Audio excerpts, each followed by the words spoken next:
Bakunzi ibiganiro vya televiziyo Heritage ndabaramukije ndanabahaye n'ikaze muri ano makuru yaranze twari turangije naye akabagizwe n'ingingo nkuru zikurikira. Ishengero Anglican ryo mu Burundi ririyamiriza ingingo yafashwe n'ishengero Anglican ryo mu Bwongereza ihezagira abubakanye basangiye ibitsina. Kubwa Musenyeri Sixbert Macumi arongoye inama y'episkopi b'ishengero Anglican mu Burundi, iyo ngingo yafashwe hadakurikijwe ingingo ya Bibiliya ivuga kubijanye n'umubano w'ababiranye. Hakaba hari itangazo iryo shengero rya Anglican ryo mu Burundi ryasohoye ku munsi wa mbere. Gukorera mu bumwe ni kimwe mu vy'ishengero Kapos byungutse mu bikorane ryari rimaze iminsi ririko riratunganya ku magenekerezo ya gatatu gushika ku ya gatanu z'ukwezi kwa kabiri mu mwaka wa 2023. Muraza kubikurikira muri ano makuru. Muri ano makuru kandi muraza gukurikira ibijanye n'umugukina umupira w'amaguru wa Rajedes FC aho wasinze ibitsindo 2-1 umugwi wa Magara Young Boys hari ku munsi wa gatandatu w'indwi twaraye turangije. N'izindi nkuru zigiza no makuru mu mwanya nidonido.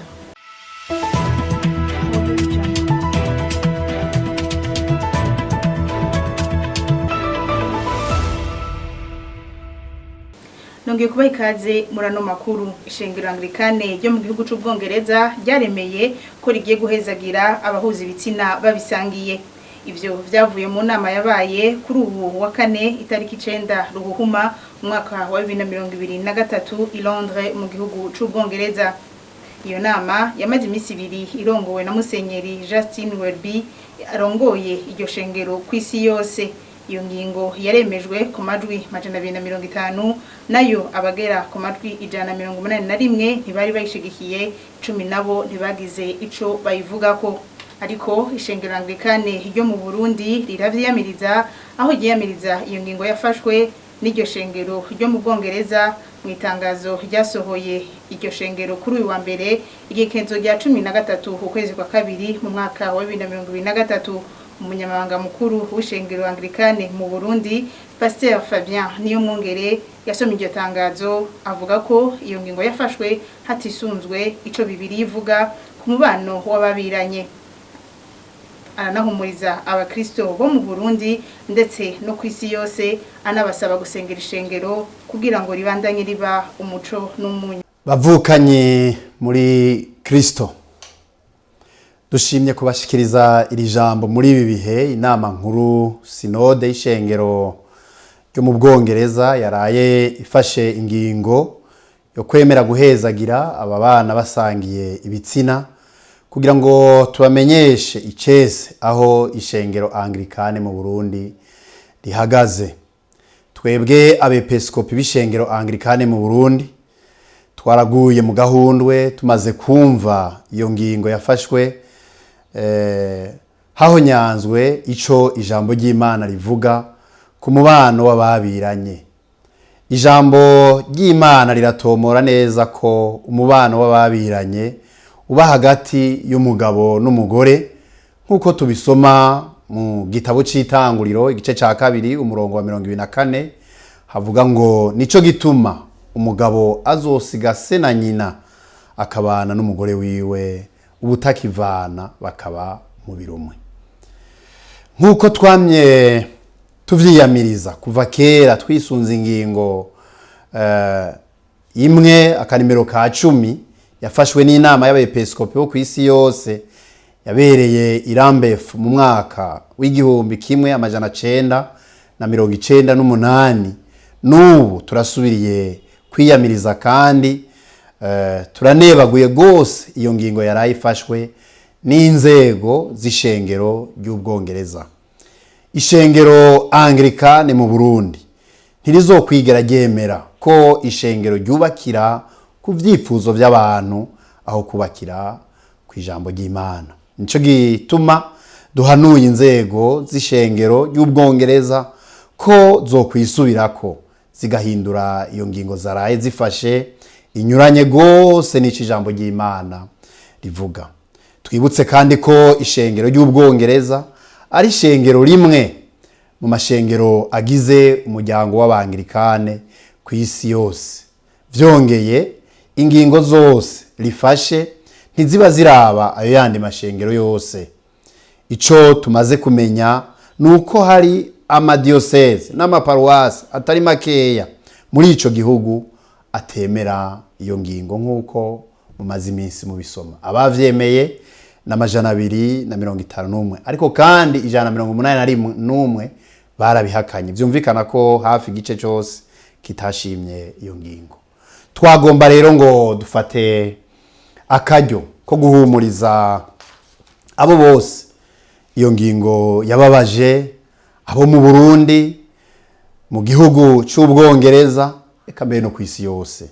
Twongeye kubamenyesha icese ko ishengero Anglican mu Burundi ritazokwigira ritirimuka kuco ijambo ry'Imana Bibiliya rivuga nk'uko tubisoma mu cete cya kabiri Paulo yandikiye Timoteyo igice cya 3 umurongo wa 16 n'uwa 17 havuga ngo ivyanditswe vyose vyahumetswe n'Imana kandi bifise akamaro ko kwigisha umuntu, kumuhana, kumutunganya no kumutoza indero nziza mu kugoroka, kugira ngo umuntu w'Imana abe ushitse afise ibimukwiye vyose ngo akore igikorwa ciza cyose. Dusozereye tubasaba kubandanya musengera ishengero kugira ngo ribandanye kuba umunyu w'isi.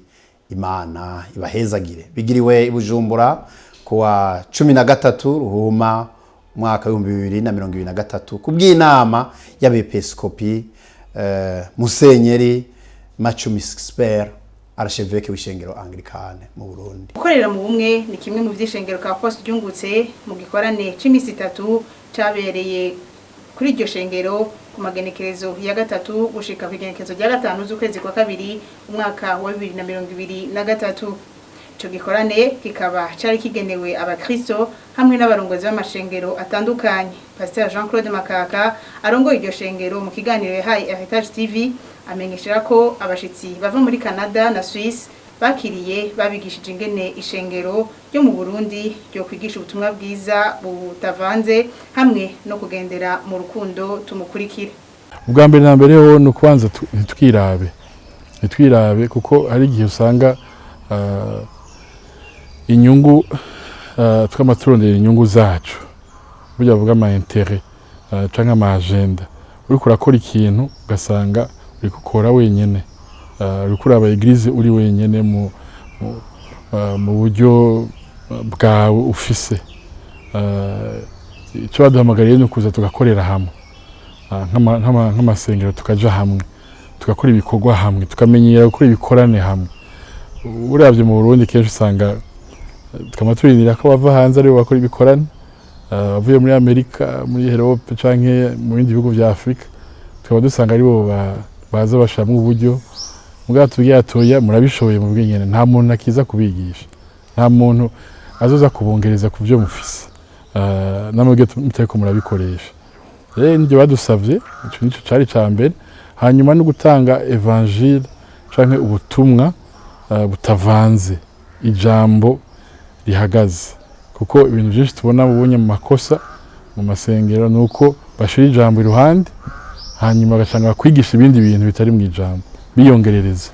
Ivyo biratuma abantu bazazanirwa mbega ujya kavuga ibintu birihe canke wabikuye ivyo bintu kuravuga badusege tugume mu ijambo naho tubona hari ibindi bintu dusama tugume mu ijambo dushimikira ijambo dukorera ijambo.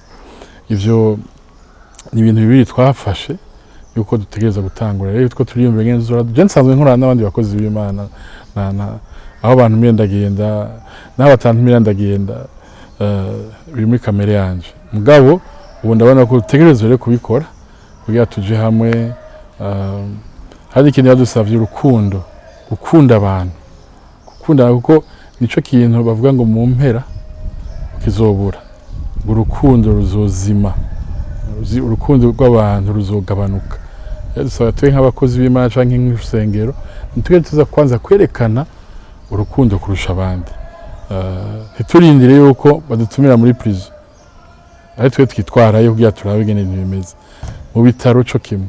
Inyuma yaho batahukanye ubushimwe bubiri bwitiriwe Royal Gospel Music Awards umugwi Victoria's Team uvuga ko ari intambwe idasanzwe kuri uwo mugwi kandi bashimira Imana. David Nzeyimana arongoye uwo mugwi avuga ko ubwo bushimwe ari iteka ku Burundi kandi no kubakorera mu gisata c'indirimbo zo guhimbaza Imana tumutega abiri. Twaragiriwe bakwe turatwara ubushimwe bubiri bwo muri award yateguriwe mu Buganda yitwa Royal Gospel Music Award. Agashime ka mbere kara kumuririmbyi wa mbere w'umwaka muri East Africa, akandi naho kara kumuririmbyi indirimbo ya mbere y'umwaka muri East Africa. Bisigura ikintu kinini cyane kuri viti no ku Burundi, cyane cyane no kuri gospel music y'igihugu cyacu, kuko ni intambwe idasanzwe uretse ko ibikorwa byacu bisohoka hanze, ariko kandi n'igihugu cyacu kiramenyekana mu makungu kuko hari ibihugu bigera kuri 6 byakoraniye hamwe. Urumva kiba ari ikintu kidasanzwe kugira tunomine ayo mamedia nyine niyagira amavote hanyuma akavuga ati tel artiste turabona barakoze cyane. Rero nibo batora, bamaze gutora bagaca baha amahirwe n'abanyagihugu bakavota. Rero twe twaratangaye higanwa ritabereye mu Burundi, amavote asaba n'amafaranga ukoresheje amadollar, visa card n'ibindi bitandukanye, ariko tukaronka abantu batora indirimbo zacu. Twavuga ko ni intambwe yo kwishimira kandi no gushimira Imana cyane no gukomerezaho. Amakuru yacu tuyasozereye mu yavuga mu gisata c'inkino. Ishira hamwe Rukristo Rajedes isanzwe rifasha ugwaruka mu guteza imbere impano zabo, harimo no kubigisha ingene bakina umupira w'amaguru. Donatien Nibogora n'umuhuza bikorwa muri Rajedes ku rwego rw'igihugu avuga ko ihangiro bafise muri Rajedes FC ari gutegura ugwaruka ruzovamwo abaje mu mugwi serukiragihugu intamba mu rugamba tumutega abiri. Rajedes FC no mugwi w'umupira w'amaguru watangujwe n'irishirahamwe nyene Rajedes, ukaba watanguye mu mwaka wa 2021. Twatanguranye abana batoyi kuva ku myaka 7 gushika ku 10. Dutanguza ekipe ya minime, barakura turaduga tuja muri kade, ni ekipe y'abafise imyaka. Umugwi Rajedes FC usanzwe uri mu cicaro ca 4 mu higanwa ry'igihugu kuri uyu wa gatandatu w'indwi twarayiturangije waritavye urukino aho watanye mu mitwe n'umugwi wa Magara Young Boys. Urwo rukino rukaba rwarangiye umugwi Rajedes FC utsinze ibitsindo 2-1 ca Magara Young Boys. Ni na hano duciye dusozerera amakuru twe twabateguriye. Ndabashimiriye mwe mwese mwari mweteza abiri. Ubuntu bw'Imana ubane namwe murakoze.